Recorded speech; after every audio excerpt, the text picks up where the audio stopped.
तो क्या हाल चाल, देखो आ चुका तुम्हारा भाई वापिस से तुम्हारे पास। और भाई अगर तुम्हारे को स्टिल पता नहीं है ना भाई क्या हो रहा है, भाई मैं क्या बताऊँ तुम्हारे को, चैनल पे देखो क्या हो रहा है। ठीक है, तो आज हम करने वाले हैं क्लास 9th का बिहाइव बिहाइव बुक का चैप्टर। कौन सा तुम्हारे हिसाब से जो हमारा चैप्टर है वो चैप्टर नंबर 8, जिसका नाम है रीच फॉर द टॉप का पार्ट 2।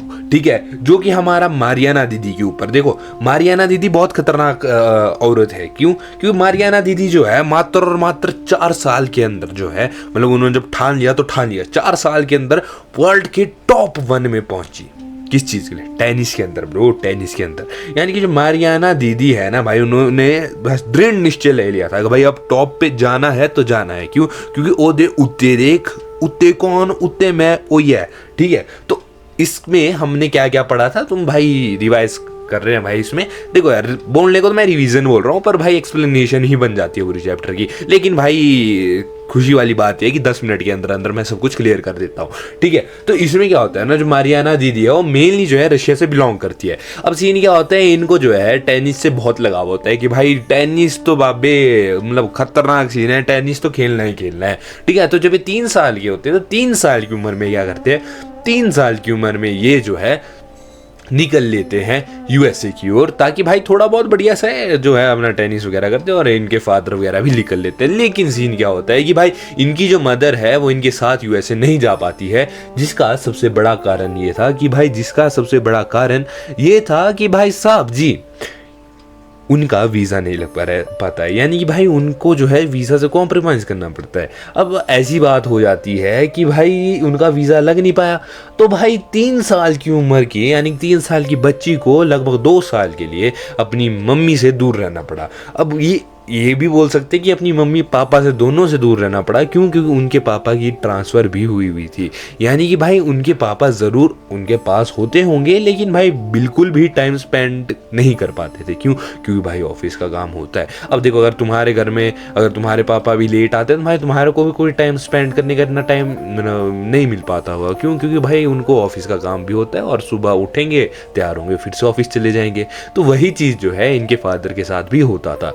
तो मारियाना बोलती है कि देखो यार, मैंने ना भाई भले ही मैं टॉप पे हूँ, लेकिन मैंने बहुत सेक्रीफाइस किया है। यानी कि मैं जब टेनिस के लिए गई थी, यानी कि जब मैं बच्ची थी, सबसे छोटी होती थी, तो भाई सबसे छोटी थी और भाई मैं 8 बजे सो जाती थी, रात को 8 बजे सो जाती थी। लेकिन जो बड़े बच्चे जो कि 11 बजे तक प्रैक्टिस करके आते थे, वो लोग मेरे को हरास करते थे। हरास इन द सेंस, वो लोग मेरे को सोते सोते, जब मैं सोई हुई होती थी तब उठाते थे और सारा काम करवाते थे कि यहाँ पर ये जो कंबल है, ये कंबल खराब क्यों है, इसको ढंग से करो।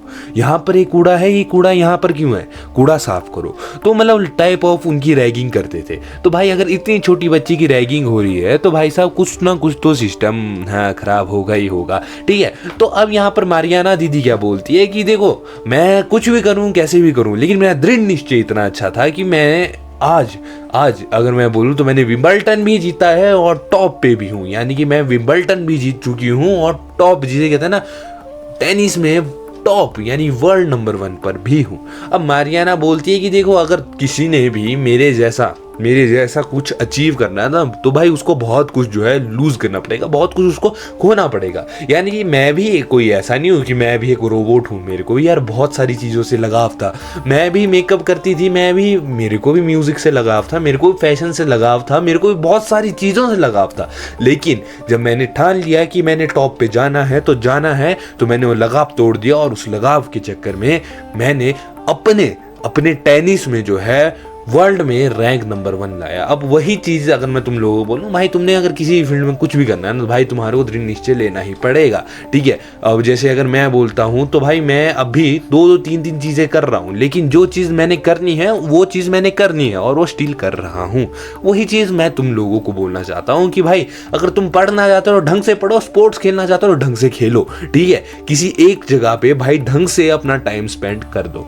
ठीक है, और वही चीज़ मारियाना दीदी भी बोलती है। ठीक है, अब मारियाना दीदी देखो यार, बिल्कुल एकदम जब टॉप 1 पे थी, लेकिन रहती यूएसए में थी। अब देखो यार, अगर कोई बच्चा यार 11 साल की उम्र से, या फिर ये बोलूँ मतलब बहुत टाइम से अगर किसी पर्टिकुलर एरिया में रह रहा है, तो उधर की एक्सेंट भी आती है। यानी कि अगर कोई बच्चा, मान लो कोई बच्चा अगर बाहर से, अमेरिका से इंडिया आता है मात्र 3 साल का, तो भाई जो यहाँ से बाहर जाएगा ना, तो उसकी ना इंग्लिश में भी इंडियन टोन आनी शुरू हो जाएगी। वही चीज़ मारियाना दीदी के साथ होता है। ये उनकी आवाज़ में जो है यूएसए की अमेरिकन जो है टोन आती है, लेकिन वो स्टिल बोलती है कि भले ही मेरी आवाज़, मेरी जो एक्सेंट है, बोलने का तरीका है, वो अमेरिकन की तरह होगा, लेकिन मैं आज भी रशियन हूँ, और रशिया जो है मेरे दिल में बसता है। और रशिया अगर मेरे को चाहता है तो मैं रशिया की तरफ से ओलंपिक्स भी खेलना चाहूँगी। ठीक है, अब यही चीज़ जो है मारियाना दीदी बोलती है, और मारियाना दीदी से एक रिपोर्टर पूछता है कि देखो ऐसा है कि आपने इतना कुछ तो किया है, लेकिन भाई स्पोर्ट्स है। अब देखो स्पोर्ट्स में अगर तुम ढंग से करते हो, स्पोर्ट्स में भी बहुत अच्छी वेल्थ है। ठीक है, तो मारियाना दीदी से जो है रिपोर्टर पूछता है कि आपने इतना अच्छा क्या, और आपने पैसे भी अच्छे खासे छापे हैं, तो उस पर आप क्या कहोगे।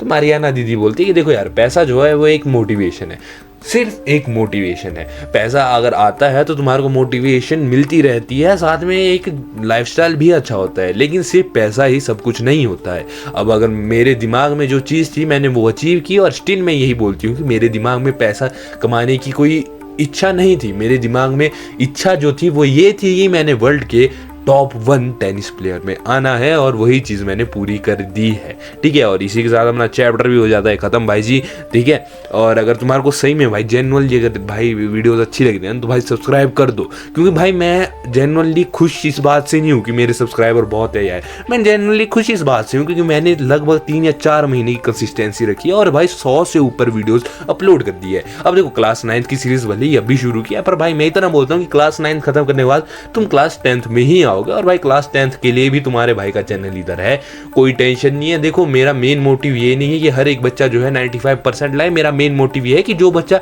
साल में कुछ भी नहीं पढ़ रहा, जो बच्चा मतलब कुछ कर नहीं पा रहा, एटलीस्ट वो 75% ले, यानी 75% ले और अच्छे से पास हो जाए। बस मेरा जिसे कहते हैं मोटिव यही है। और मिलेंगे नेक्स्ट वीडियो में भाई साहब, तब तक के लिए जय माता दी, गुड बाय।